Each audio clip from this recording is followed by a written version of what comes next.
تراویح کی ہر 2 رکعت کے بعد ثنا انہوں نے لفظ لازم استعمال کیا. لازم کا لفظ بمعنی فرض یا واجب آتا ہے، وہ فرض یا واجب نہیں ہے لیکن سنت ضرور ہے. ہر 2 رکعت کے بعد جب آپ نئی رکعت سٹارٹ کرتے ہیں تو پھر ثنا سے سٹارٹ کرتے ہیں، یہ سنت کریمہ ہے. اور الحمد کے بعد بسم اللہ اگر نہیں پڑھی تو یہ الحمد کے بعد بسم اللہ پڑھنا سنت تھا. ترک سنت پر سجدہ سہو نہیں ہوتا، ترک واجب پر ہوتا ہے. لہذا اگر آپ نے جان بوجھ کر بھی بسم اللہ نہیں پڑھی تو سجدہ صاحب وغیرہ یہ نماز کا اعادہ یہ کوئی آپ پر لازم نہیں ہوگا، صرف فضیلت سے محرومی ہے.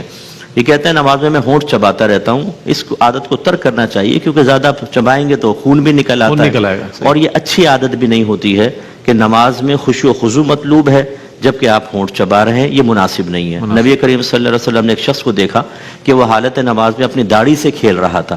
سرکار نے فرمایا اگر اس کے قلب میں خشوع ہوتا تو اس کے اعضاء بھی خشوع پذیر ہوتے، یعنی دل میں خوف خدا ہوتا تو اعضاء بھی پوری تابعداری کر رہے ہوتے.